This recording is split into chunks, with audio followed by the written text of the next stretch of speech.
Hello everyone, and welcome back to Silent of Whispers.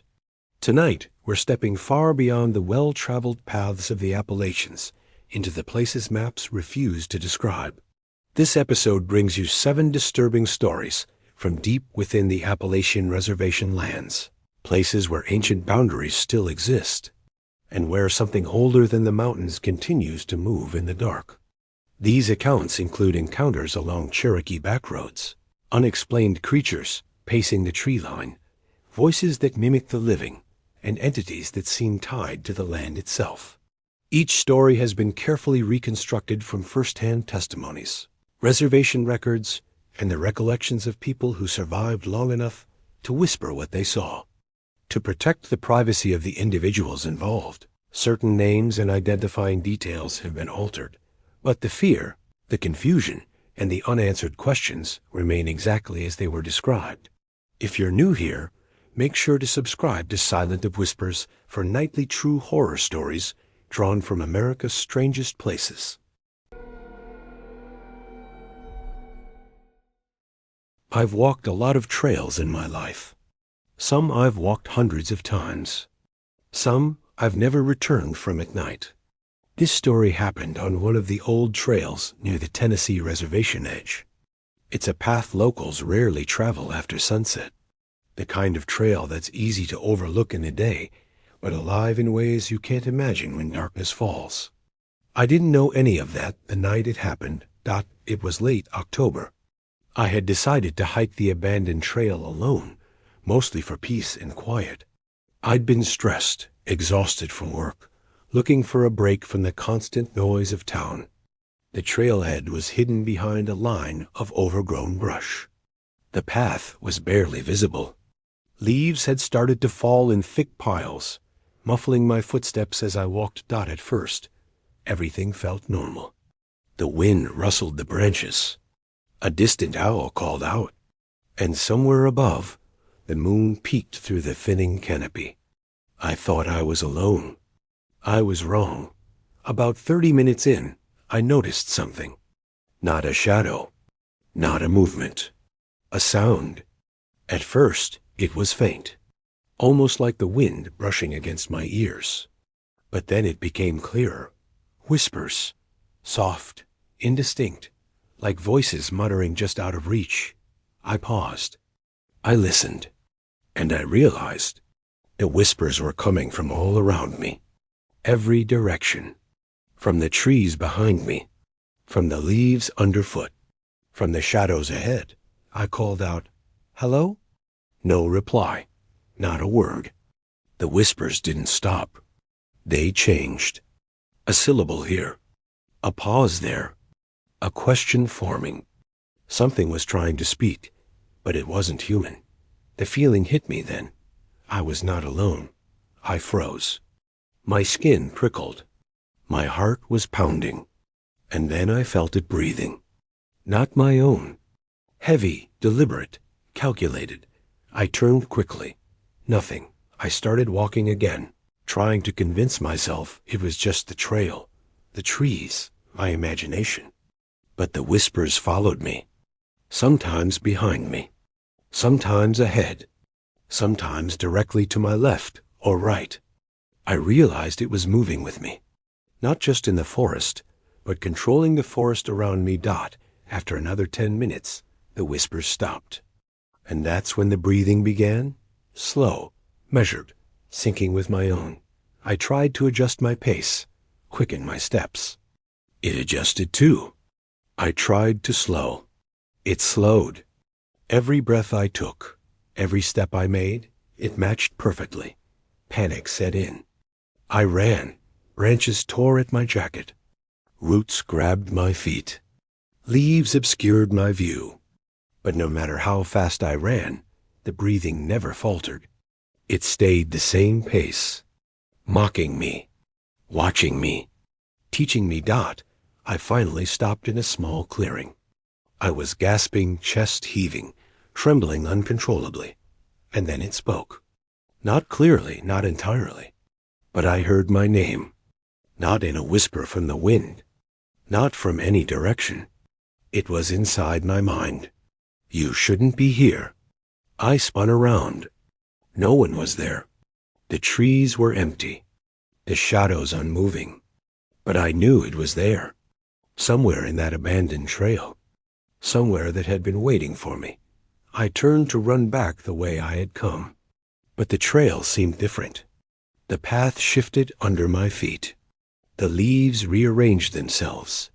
Branches twisted in ways that made the trail unrecognizable. It was like the forest itself had changed. Like the trail wanted me to stay. I shouted. I cursed. I begged. Nothing worked out. Then I heard it again. The whisper. Follow me. It wasn't a suggestion. It wasn't polite. It was a command. And I knew I couldn't comply. That's when I noticed something else. The temperature had dropped. Not gradually, but all at once. My breath came out in visible clouds now, even though it had been mild just minutes before. The air felt thick, oppressive, like it was pressing down on my chest, and the sounds had changed too. The normal forest noises, the crickets, the rustling leaves, the distant animals, they were all gone, replaced by an absolute silence that felt wrong, unnatural, the kind of silence that makes our ears ring because they're searching desperately for something, anything to hear. I pulled out my phone. Dead. The battery had been at 70% when I entered the trail. Now the screen wouldn't even light up. I shook it, pressed the power button frantically. Nothing. The whispers returned. But this time, they weren't random. This time, I could make out words.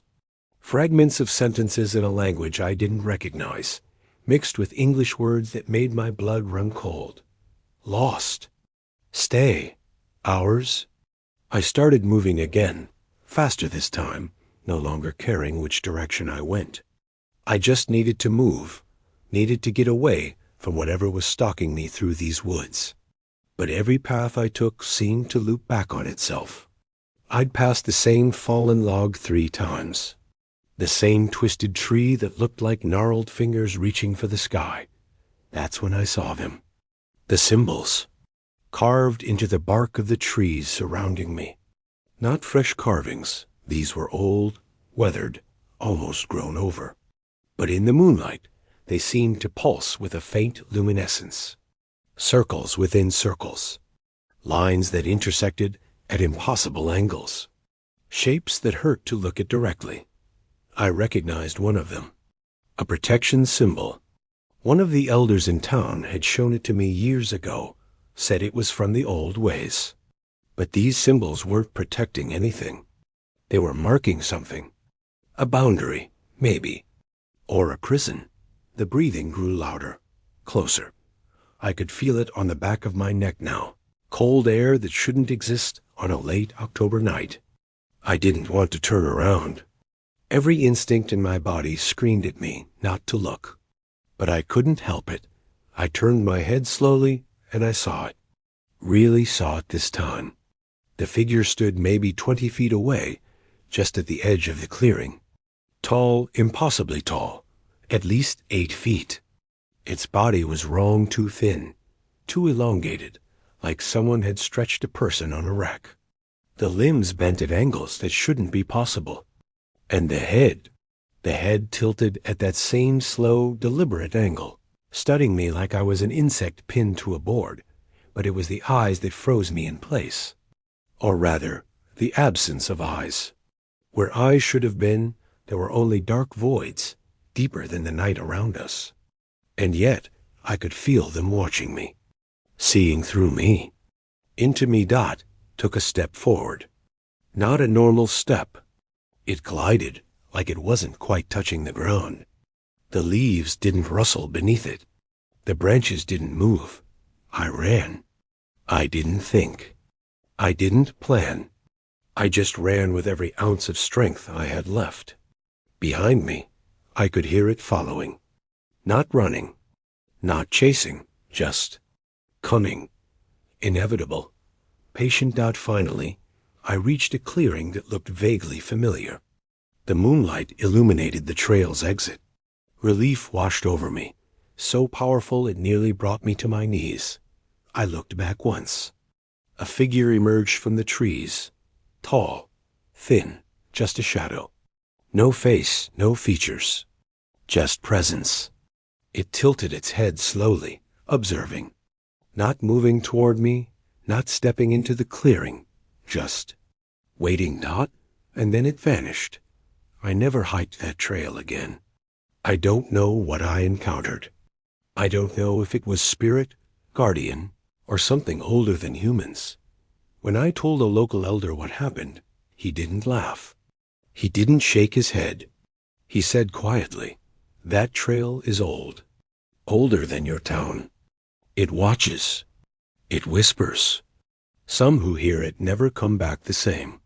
He told me other stories then, about people who'd walked that trail and returned different, quieter, changed, about hikers who went in and never came out, about sounds people reported hearing voices calling their names, loved ones who couldn't possibly be there, crying children that led them deeper into the woods. He said the trail was a thin place, a place where the veil between worlds wore through, where things that shouldn't exist could cross over, where ancient spirits still walked, still watched, still waited for those foolish enough or unlucky enough to hear their whispers. I've walked a lot of trails since then, some at night, some in the same forests, but I never hear whispers like that. And I never walk that abandoned trail again, because I know now some places are alive, some places remember, and some places will speak to you. If you listen, the question isn't whether you'll hear them. The question is whether you'll be strong enough to walk away when they call your name.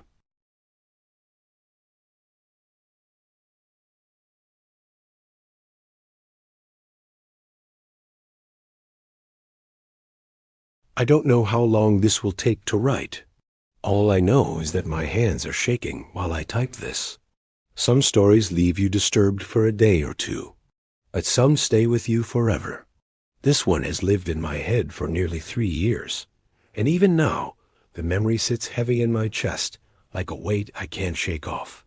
I've told maybe 3 people in my entire life. Not one of them believed me. I live in southern West Virginia, deep in the kind of mountains that swallow entire towns, where the night is so dark it feels like it has a pulse of its own, where the air gets thick after sundown, where silence isn't quiet, it's alive. My family has been here for generations, long before the trail systems, long before the coal roads cut into the hillsides. A few miles from my house is a stretch of forest the locals still call the old Cherokee grounds, land that the elders, even today, don't step into after dark. My grandfather used to say, "The mountains remember everything, especially the things people try to forget." I thought he was just being dramatic. I don't think that anymore. The night IT happened.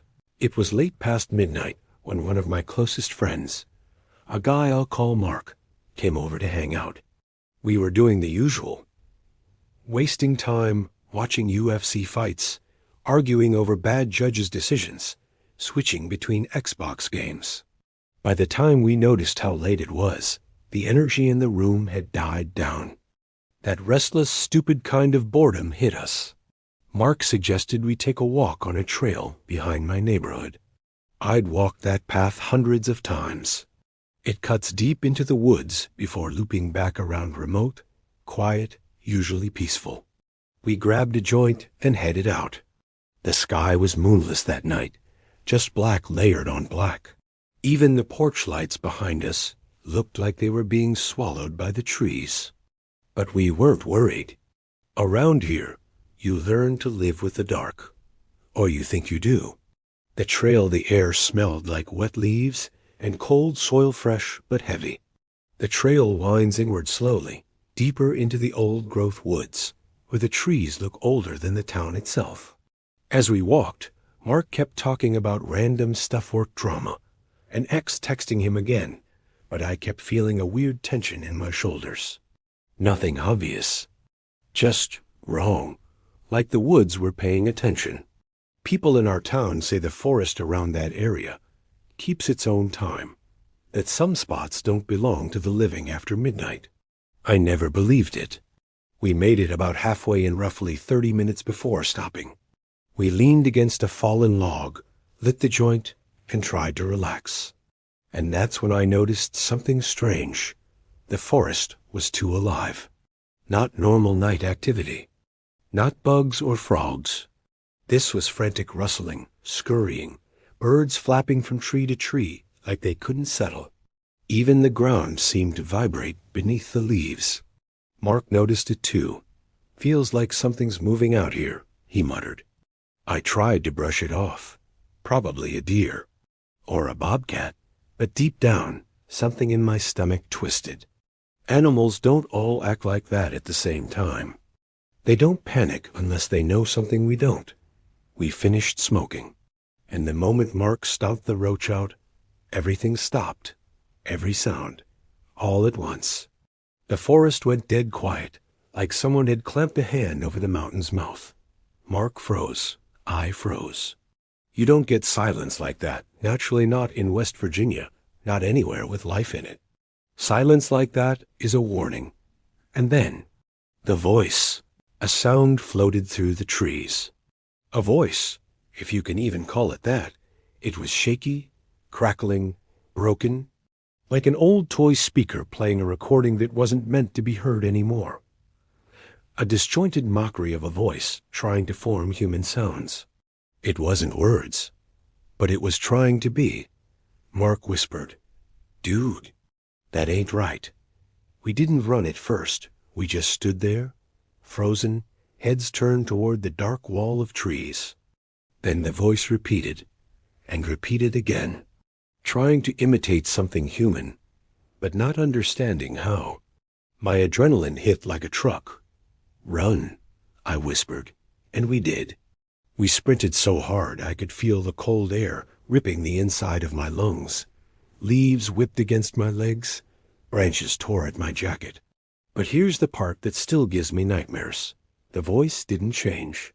Not louder, not quieter, not closer, not farther. Just the same distance away, same volume. Like it wasn't following us, but was somehow everywhere.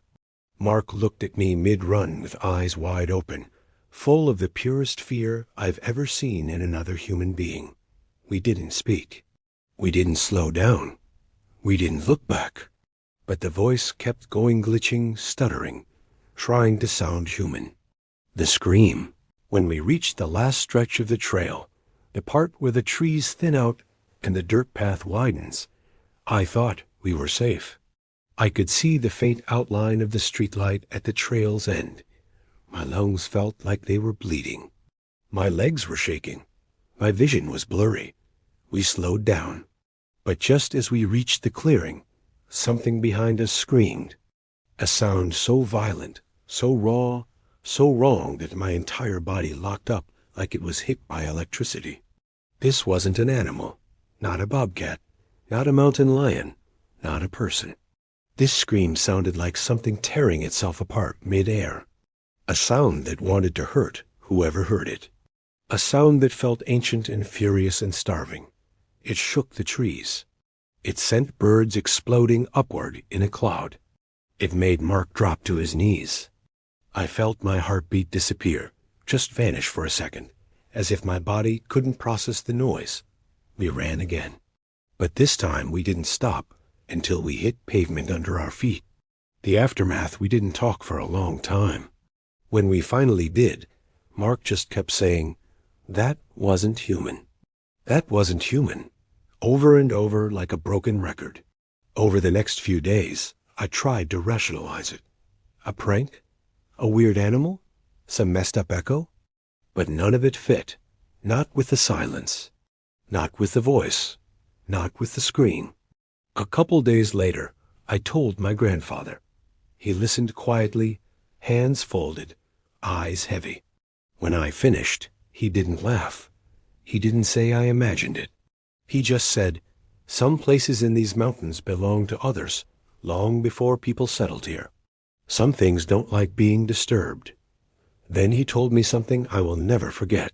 If the forest ever tries to speak to you, don't answer it. Just run. And don't go back. I haven't walked that trail since. And I won't. Because I know, with absolute certainty, that whatever we heard in those woods wasn't human. And it wasn't alone. I've always been skeptical about stories like this. About shadows in the woods. About things people claim to see that can't exist.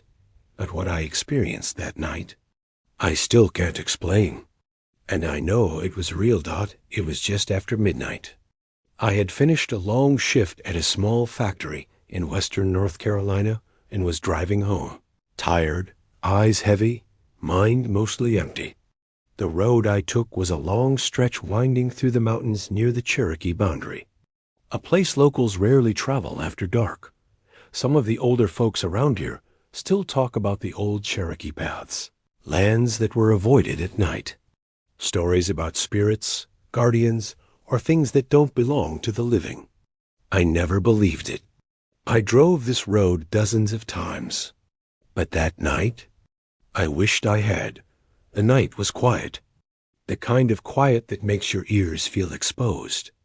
No wind, no owls. Even the usual night insects were strangely absent. Just me, the headlights, the asphalt stretching out into the darkness. Dot, it started just past a bend in the road, Dot, at first. I thought it was a deer. Something moved in the tree line. I slowed down, squinting, Dot, and that's when I realized it was moving. Exactly like me. Every time I adjusted my speed, it adjusted too. Not too fast.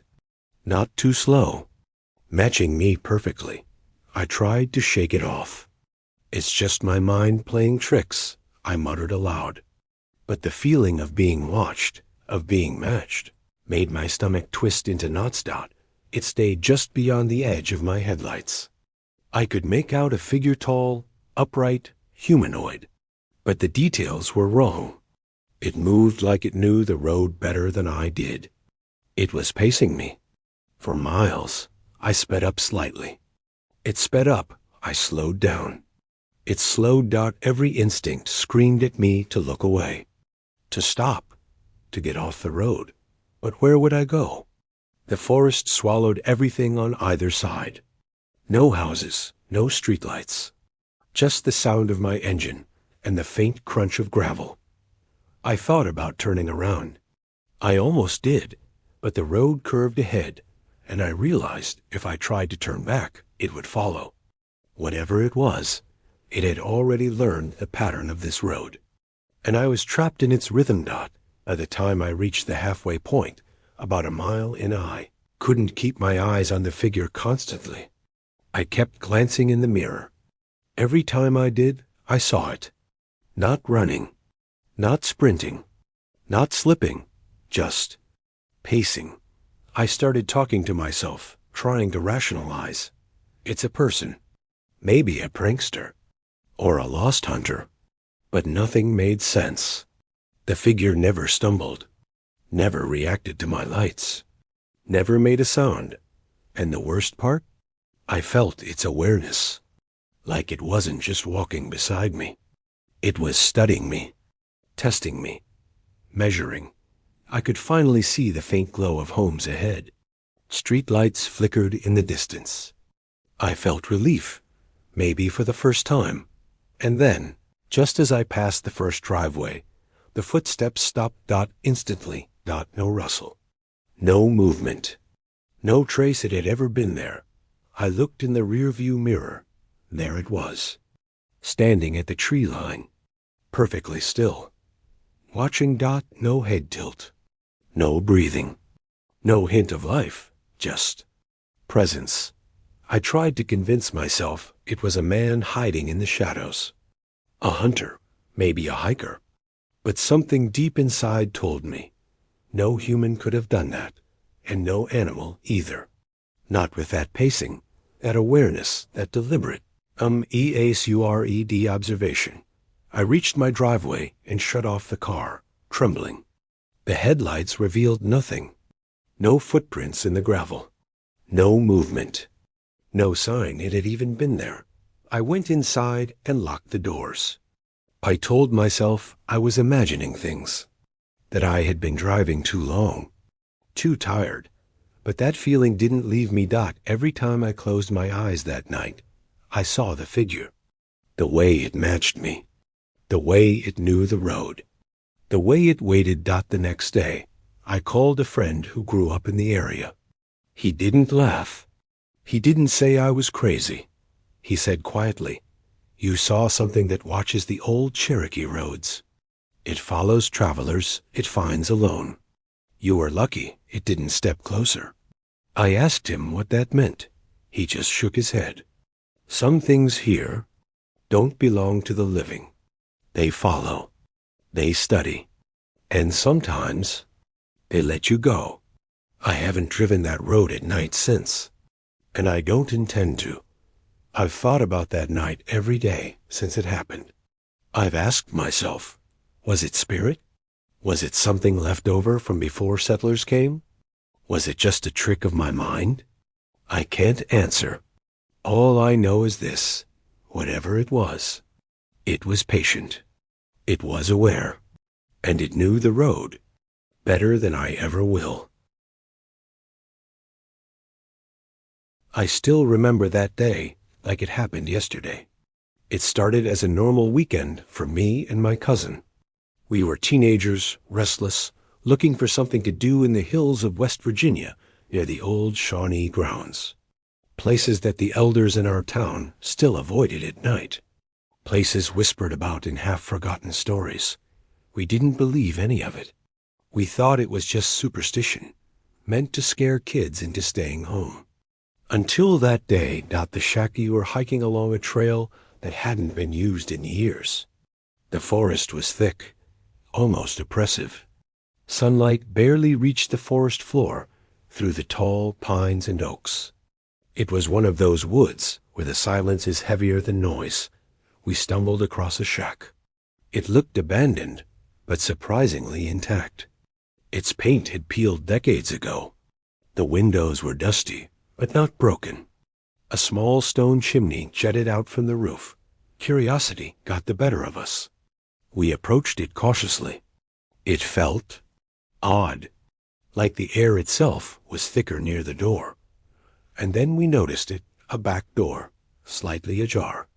We assumed it led to the forest behind the shack. It wasn't locked. It invited us to step through. The first step I went first. I opened the back door, and it didn't open into the forest like we expected.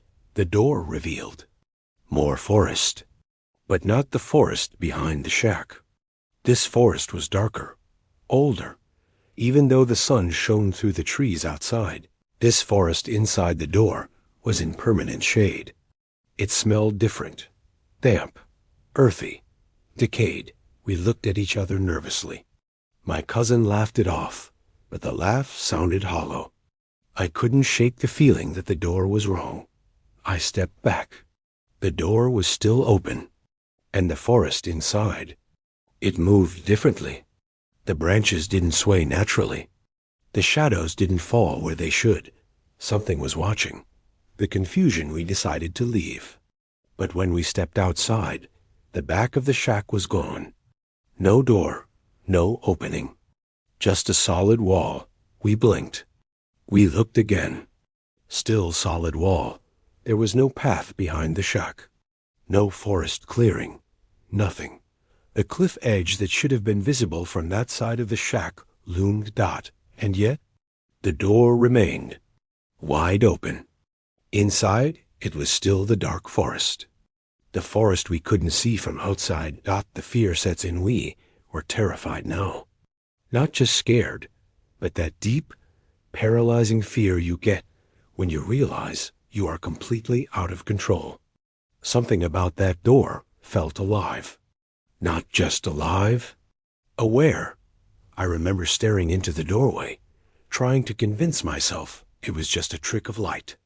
The shadows, the angle of the sun, the overgrowth. Something rational. And then something moved. A shape, tall, thin, humanoid, standing just inside the door, barely visible through the twisted trees. It didn't step forward.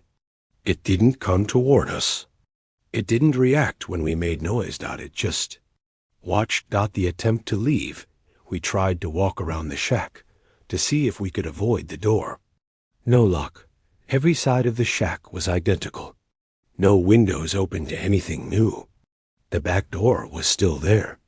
And now the figure was closer, almost at the edge of the doorway. We debated leaving. We thought maybe if we ran, the figure wouldn't follow. But something about the way it stood, patient, calculating, made us freeze. I could feel my heart pounding in my chest. The air felt heavy. The forest behind the door wasn't quiet anymore. It was breathing, slow, controlled, watching us. The encounter, my cousin finally whispered, "Let's go inside. Let's just see what's there." I knew it was a mistake. But curiosity, stupid teenage curiosity, won. We stepped through. The air inside was ice cold, even though the sun was hot outside. The forest smelled older, decayed, unnatural. The ground was soft, almost sponge-like, unlike the hard dirt outside. And then I saw it. The figure was taller now. It had no face. Not really. Just a shadow where a face should be. It tilted its head slowly, watching. We turned to run. A panic when we tried to exit. The door was gone. Completely solid wall. I swear, we both screamed. We banged on the wall, tried to find the door. Nothing. Then the forest moved. Not the trees outside. The trees inside. Branches twisted. Shadows shifted. Something followed our movement. Every step we took, a figure mimicked, just a step behind. No sound, no rustle of leaves, nothing. But it was there. Escape. We finally tripped over a root, rolled through a patch of dense undergrowth, and without thinking ran straight toward the north side of the shack. The world snapped back. The door was gone. The forest behind the shack was just forest. Sunlight, shadows, familiar moss-covered rocks. We were outside. We didn't stop running until we reached the main road. We never looked back. The forest felt empty, but the memory of that doorway never left. Aftermath. Even now, years later, I think about it. Sometimes I drive near that trail during the day, but I never approach the area where the shack stood. I've told a few people about it. Most laughed. Some called me crazy, but one local elder just nodded quietly. Some doors shouldn't be opened. Some forests don't like visitors. Some things don't belong to your world. I don't know what that figure was. I don't know if the doorway was a trick, a rift, or some part of the land itself. All I know is this. That night, the forest showed us that some boundaries are meant to be respected. Some paths are not meant for the living. And some doors should never be opened. I don't usually share things like this. I've always been skeptical about the supernatural, about spirits and things in the woods. But that morning along the river, I realized there are some experiences that defy explanation. Some things that you cannot rationalize away. This happened along a quiet river in Kentucky, on land that used to be a tribal burial waterway. Local people avoided it, especially at dawn when the fog rolled in thick from the river. I didn't know why. I didn't care. I was young, curious, and reckless. The fog rolls in it was early autumn, just before sunrise. I had woken up early to fish. The river was calm, reflecting the pale pink and orange sky. I carried my gear along a narrow path to my usual spot. The water smelled cool, earthy, untouched. Then it happened. A thick fog rolled off the river, swallowing the banks and the trees in dense gray clouds. It moved unnaturally fast, creeping along the surface of the water and reaching the path before I could react. The world went quiet. The birds stopped calling. The rustle of leaves died away. Even the sound of my own footsteps seemed muted. I shrugged it off. Fog happens, I told myself. Nothing more, but something felt wrong. The fog wasn't just thick, it was alive. It moved with purpose, curling around tree trunks like fingers, reaching across the path like it was searching for something. The temperature dropped so suddenly that my breath came out in visible clouds, even though it had been mild just moments before. The first sight I set up my fishing rod and glanced across the river. And then I saw it, a figure standing in the fog, tall, thin, perfectly still. Facing me, I froze. The river was silent, the fog thick. The figure didn't move. It didn't step forward. It didn't acknowledge me. It just existed there. I called out. No reply. Not a sound. The fog shifted slightly, and I blinked. The figure was closer. Not in a linear way, not walking, just closer. My hands started to shake. I gripped my fishing rod tighter, as if it could somehow protect me from whatever I was seeing. The figure was maybe 50 feet away now, standing on what should have been the middle of the river. But there was no boat, no platform, nothing beneath it that I could see. The unnatural presence panic began to creep in. I told myself it must be a local hunter, maybe a fisherman on the other side of the river.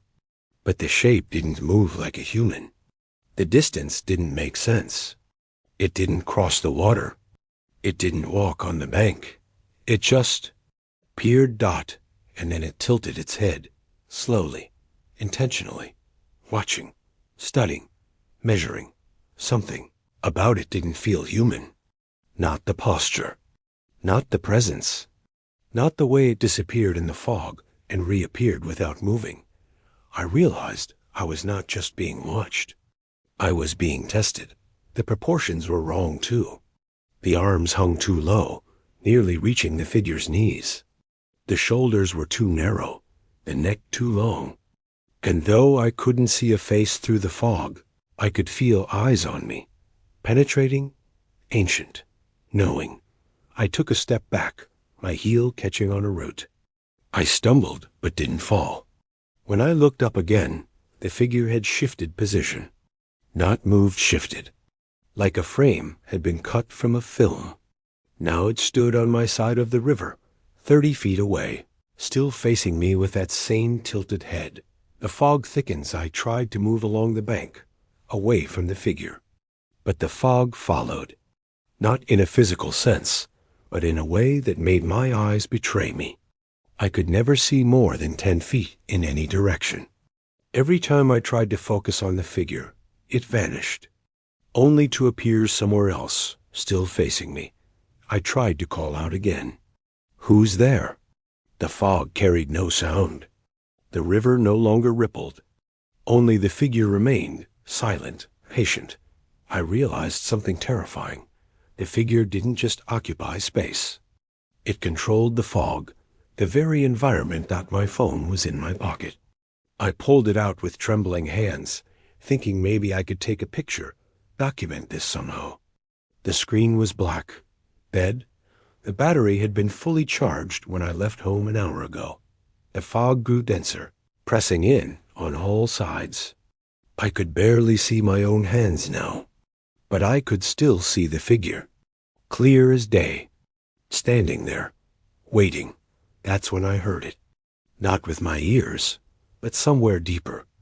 A sound that wasn't quite a sound, like a vibration in my bones, a frequency that bypassed my hearing entirely and went straight to my brain.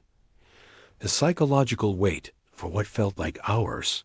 I stayed frozen, unsure whether to run or remain. The figure never moved. The fog never lifted. The silence became suffocating. Even my own heartbeat sounded too loud in my ears. I started to feel dizzy, like the fog had entered my mind. Every instinct screamed at me to leave, but my body wouldn't respond immediately. I was caught between fear and disbelief, between the desire to flee and the need to observe. Images began flashing through my mind. Not my memories. Someone else's, or something else's. I saw the river as it was centuries ago, flowing past burial mounds. I saw ceremonies performed at dawn, figures dancing in the mist. I saw faces I didn't recognize, people who had walked this same bank long before I was born, and I understood. This wasn't a haunting. This was a guardian, a watcher, something that had stood vigil over this place for longer than I could comprehend.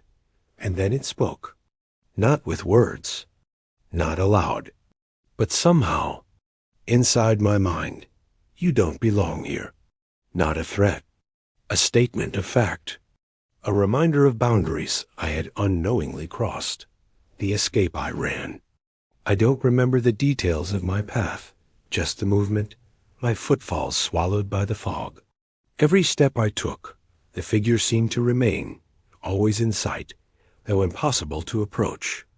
I stumbled, fell, scrambled to my feet, got my lungs burned. My legs ached. Branches whipped at my face as I crashed through underbrush. I didn't remember being there before. The fog clung to me like wet cloth, heavy and cold. I could hear my own gasping breaths, but nothing else. Not the river, not the birds, not even the sound of my feet hitting the ground. Just that terrible, suffocating silence, and the knowledge that the figure was still there, somewhere in the mist, watching my desperate flight. Finally, I broke free from the thickest part of the fog and reached a small clearing on the bank where the trees thinned. The sun had risen slightly, and the fog was retreating. And the figure? Gone. No footprints. No trace.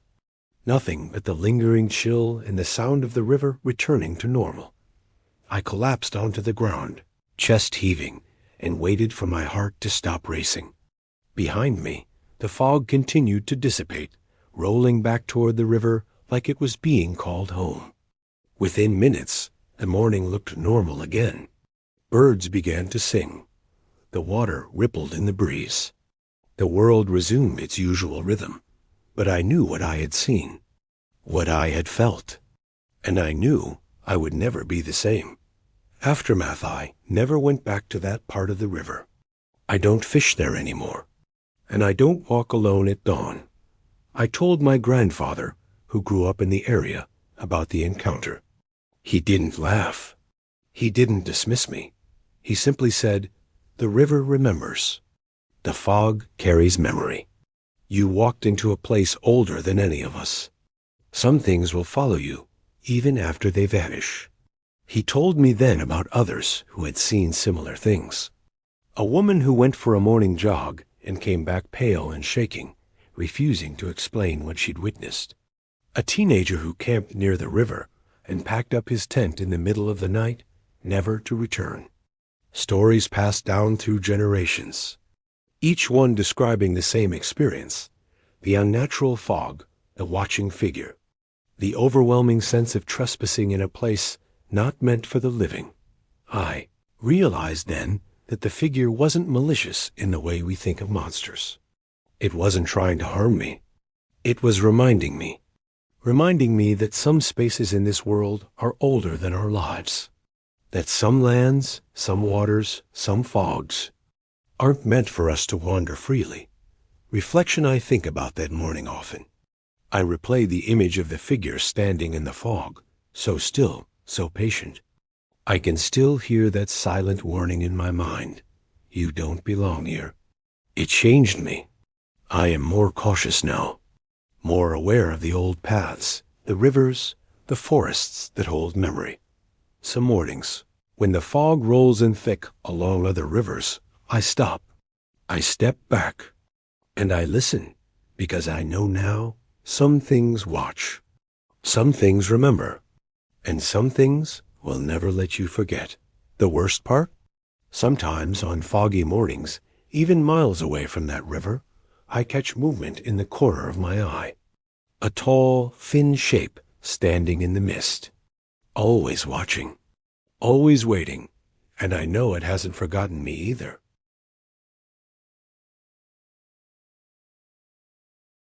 I grew up in a small part of Virginia, near old tribal farmlands.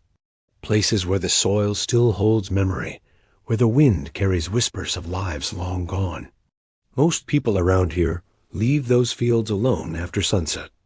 I didn't doubt it started on a warm summer evening, just as the sun was dipping below the ridges. I was driving home from a friend's house, tired and half asleep, when I noticed her dot. She stood in the middle of a field, perfectly still. The field was overgrown with tall grass, golden in the sunlight. But something was off. The first thing I noticed was that she had no shadow. Not one dot at first. I thought it was a trick of the light, a visual illusion caused by the setting sun. But the field was perfectly flat. The sun was behind me. No shadow should have been impossible. I slowed the car. My heart began to race. Dot, she was tall, thin, dressed in white, hair long, dark, moving slightly in the wind. But her figure remained eerily still. Dot, as I drove closer, a chill ran down my spine. The air around the field felt heavy, oppressive, the kind of silence that makes your ears ring and your skin crawl. I noticed the birds had stopped singing. Even the wind seemed to die in that area. Dot, something about her wasn't just unusual. It was wrong. Her eyes, though I couldn't see them clearly, seemed to follow me. Not in the human way, more like a presence observing me, measuring me, deciding something. Against my better judgment, I stopped the car at the edge of the field. I stepped out, telling myself it was probably someone in trouble, maybe a local girl lost in the tall grass. But as I approached, I realized, the closer I got, the less I could see her features. She didn't move. She didn't blink. Her shadow remained non-existent. I noticed something else. The field beneath her feet didn't bend. No grass flattened by her weight. It was as if she was hovering slightly above the ground. I stopped a few feet away, frozen. I wanted to speak. I wanted to ask if she was okay. Dot, and then I heard it, a faint whisper, almost like wind through a hollow reed. But it wasn't wind. It was words. Why are you here? I froze. My voice caught in my throat. Go. Back. It wasn't just a suggestion. It wasn't polite. It was a command. I stumbled backward, tripping over a stone, heart pounding. The figure didn't move. She just watched. Panic hit me fully then. I ran back to my car, fumbling with the keys. The sun had almost set completely, and shadows were lengthening across the field. The field seemed to ripple around her, like the air itself resisted my movement. Every instinct screamed at me. Leave, run, forget what I saw. I got in the car and locked the doors. I looked back once. She was still there, still without a shadow, still observing. And then she vanished. I didn't sleep that night. I couldn't stop thinking about her. I tried to rationalize it. Maybe it was a trick of light. Maybe my mind was tired. Maybe I imagined her entirely. But the thing is, I didn't imagine the feeling, the oppressive weight in the air, the unnatural silence, the command in my mind. I spoke to an elder from the nearby tribal community.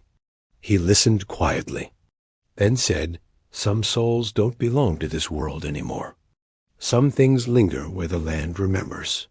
You were lucky. Some who meet her never leave the field the same. I never returned to that farmland at sunset. Not alone. Not in daylight. And I certainly never approached the tall grass again. Years later, I think about that woman often. Her figure without a shadow.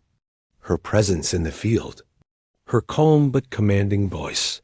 She wasn't trying to hurt me. She wasn't malicious. But she reminded me, the Appalachian lands are alive with memory. Some spirits linger. Some boundaries are invisible but real. And some people aren't meant to enter those fields. I've driven past the field many times since, at all hours. Never again did I see her. Never again did I feel the same oppressive silence, but I know she's still there, waiting, watching, and she doesn't cast a shadow for a reason. I need to tell you about something that happened to me in the fall of 2019, but to understand what I experienced, you need to understand where it happened. I've spent most of my life on the edge of the Qualla boundary, the eastern band of Cherokee, Indians' land in western North Carolina. My family has been here for generations. The mountains here aren't like mountains elsewhere. They're old, ancient, really. The Cherokee call them the Great Blue Hills of God. Growing up, the forests were a constant presence in my life. During the day, they felt safe, almost protective. But at night, they transformed into something else entirely. Something that demanded respect. My grandmother used to tell me stories. Not the sanitized versions you hear from tourists or read in books. The real ones. Stories about things that walked between the trees after dark. Things that watched from the ridgelines. Things that could call to you in voices you recognized. She would always end with the same warning. The forest has rules. You follow them, you'll be fine. You break them, well, the forest has ways of teaching. I never really believed her. Not completely. I thought the stories were just that, stories, meant to keep children from wandering too far after dark. I was wrong, Dot. It was a Tuesday. I remember because I had just gotten off a particularly long shift at the clinic in Cherokee. I work as a medical technician, and that day had been exhausting. A tourist season injury, paperwork, the usual stress. All I wanted was fresh air and quiet. The sun had set around 7:15 p.m., and by 8:30, when I decided to walk, full darkness had settled over the mountains. The temperature had dropped to the low 50s, perfect autumn weather. Clear sky, nearly full moon. I know what you're thinking. Why would anyone go into the woods alone at night? It's different when you grow up here. These weren't unfamiliar woods. This was the forest behind my houseland I'd walked hundreds of times since childhood. A simple loop trail, maybe 45 minutes if I walked slowly. It connected to the wider forest system, but the main path was well marked, easy to follow even in darkness. I'd done this walk countless times. At dawn, at dusk, even at night. But I'd never done it on a night like this. The first 15 minutes were perfect.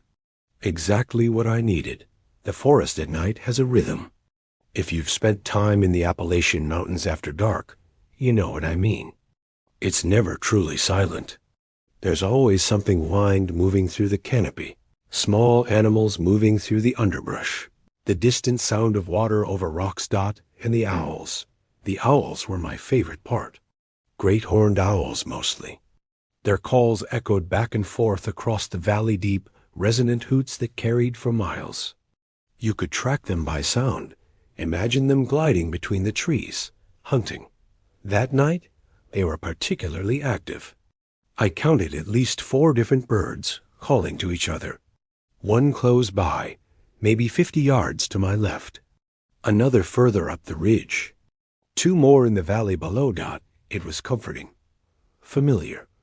The forest doing what it always did. I remember thinking how peaceful it was. How much I needed this after the chaos of the day. That thought lasted exactly 19 minutes.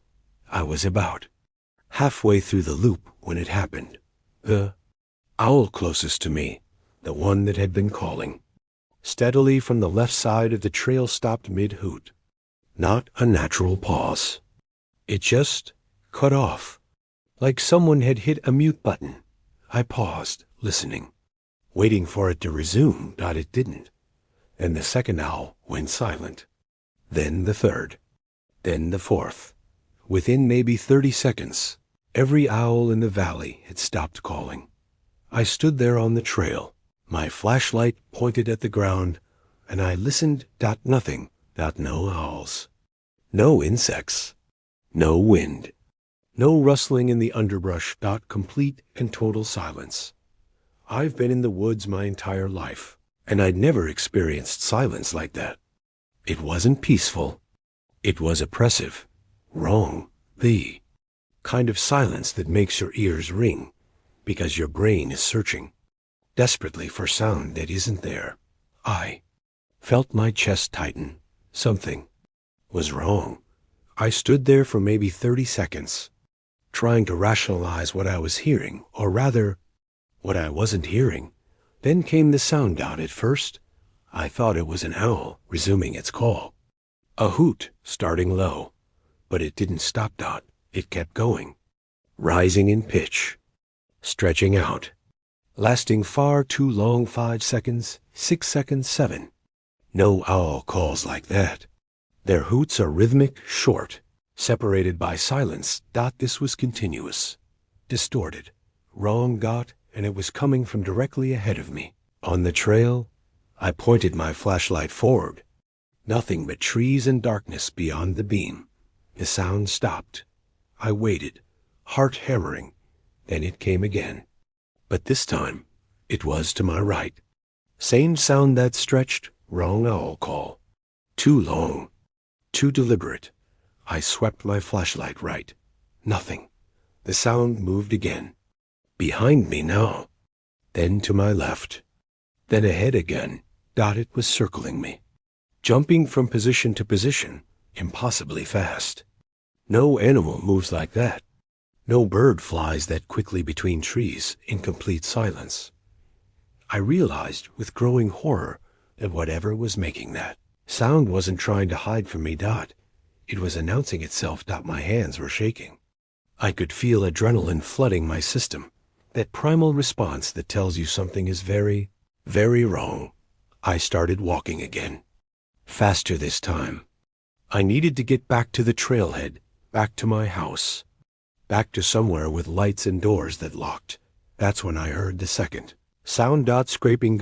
It was coming from the forest floor. Somewhere in the darkness, beyond my flashlight's reach. Not the sound of an animal walking through leaves. Not branches dragging across ground. It was methodical, deliberate, like something being dragged in a pattern. I stopped walking. The scraping continued. It was moving in circles around me. I could track it by sound, starting from ahead, moving right, behind, left, then ahead again. Circles, growing closer with each rotation. I spun around, sweeping my flashlight in all directions. Nothing. No footprints in the leaves. No disturbed ground. No eyes reflecting back at me. But the scraping continued. Slow, patient, methodical. Something was there. In the darkness, just beyond my vision. And it was studying me.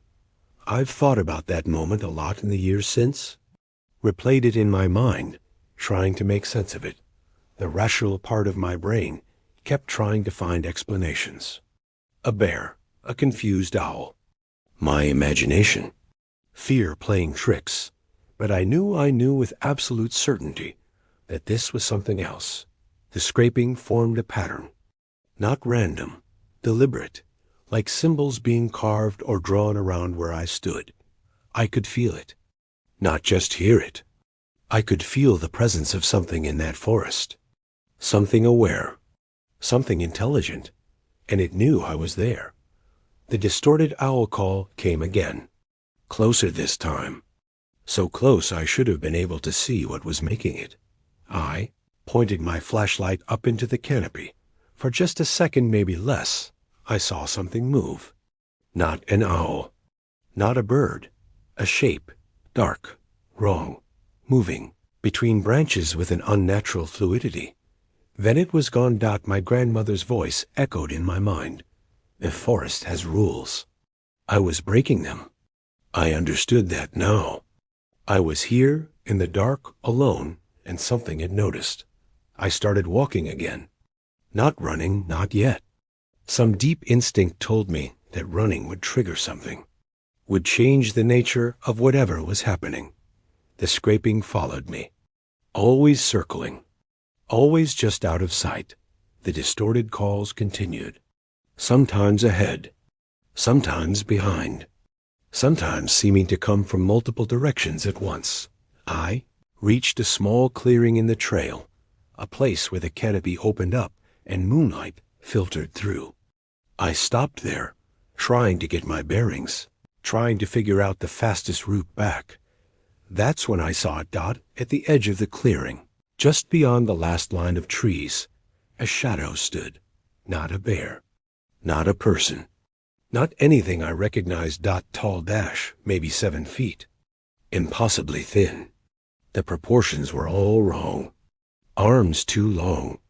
Head tilted at an angle that shouldn't be possible. It didn't move. It didn't make a sound. It just stood there, watching me. I couldn't breathe. My flashlight was pointed directly at it, but the beam seemed to slide off it somehow. Like the light didn't want to touch it. We stayed like that for what felt like hours, but was probably only seconds. Then it stepped back. One fluid movement, and it was gone. Absorbed into the darkness between the trees, the scraping stopped. The distorted calls stopped. The forest was silent. Again, I ran. I don't remember making the decision. My body just moved. Pure survival instinct taking over. I crashed through the forest, no longer caring about the trail. Branches whipped my face. Roots tried to trip me. My flashlight beam bounced wildly, creating disorienting shadows. But I didn't stop. I could feel it behind me. Not hear it. There was no sound. But I could feel its presence. That awareness. That intelligence. Following me through the darkness. My lungs burned. My legs screamed. But I kept running. I don't know how long I ran. It felt like forever. It was probably only a few minutes. Finally, I burst out of the tree line onto the gravel road that led to my house. I stumbled, fell to my knees on the rough stones, gasping for air. I looked back at the forest. The trees stood silent and still. Moonlight filtered through the canopy. Everything looked normal, peaceful even, but I knew something was still there, just inside the tree line, watching me. I got to my feet and walked home. I didn't run this time. Some part of me understood that the encounter was over, that whatever had followed me had made its point. I was being allowed to leave. I didn't sleep that night. Asterisk.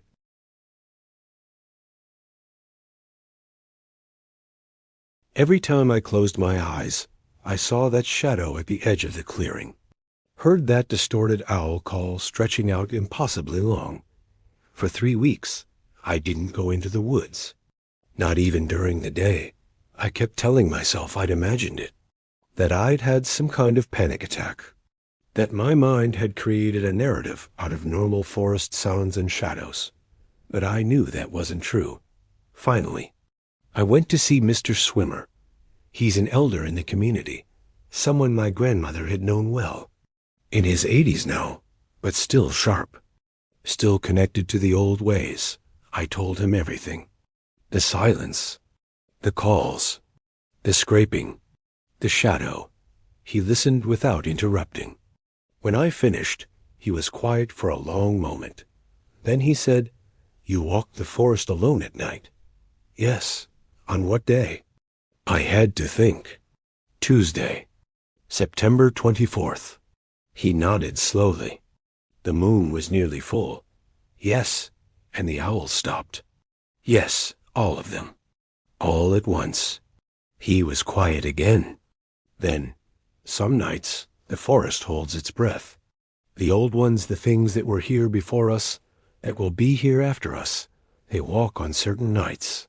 When they do, everything else goes quiet. Even the owls know to be silent." "What was it?" I asked. He shook his head. "We have many names. None of them matter. What matters is that you were seen. You were marked. And you were allowed to leave. Why? Because you ran when you should have run. Because you didn't try to approach it. because some part of you understood what you were seeing, even if you didn't want to believe it. He leaned forward. The forest has rules. You broke one walking alone after dark on a moon night, but you followed another. You showed proper fear, proper respect. So you were taught, not punished. Taught what? That the forest is older than you, deeper than you, more aware than you want to believe, and that there are things in these mountains that don't want to be understood. They want to be respected. It took me 6 months before I walked that trail again. And when I did, it was during the day, with friends, with pepper spray and a knife. Even though I knew those things would be useless against what I'd seen, the trail looked different in daylight, smaller, less oppressive. When we reached the clearing where I'd seen the shadow, I stopped. My friends walked ahead, laughing about something. I stood there alone, looking at the tree line, and I saw them. Scratches in the bark of the trees surrounding the clearing. Deep gouges forming patterns. Circles within circles. Symbols I didn't recognize. They were old, weathered, covered in moss and lichen, but they were there. Hadn't imagined that something had been in that forest with me. Something that had marked that space. Something that wanted me to know it was real. I didn't tell my friends what I'd seen. We finished the hike. We went home, but I go back to that clearing sometimes. Always during the day. Always with others. And I look at those marks in the trees, and I remember, it's been over 5 years since that night. I still live in the same house. I still walk in the woods, but I follow the rules now. I don't go out alone after dark. I don't walk on nights when the moon is full. I pay attention to the sounds of the forest, and I pay even more attention when those sounds stop. I've heard the stories from others since then. Other people who've had experiences in these mountains. Hunters who felt watched. Hikers who've heard calls that shouldn't exist. People who've seen shadows that don't move like living things. Most of them don't talk about it openly. They share their stories quietly, carefully, usually only after someone else has shared first, because there's a fear that if you talk about these things too much, you'll invite them back, that they'll remember you. Maybe that's true. Maybe it's not. What I know for certain is this. The Cherokee were here for thousands of years before European contact. They learned the rules of these mountains through experience, through observation, through loss. They learned what places were safe and what places demanded respect. What times were safe and what times required caution. Those rules weren't superstition.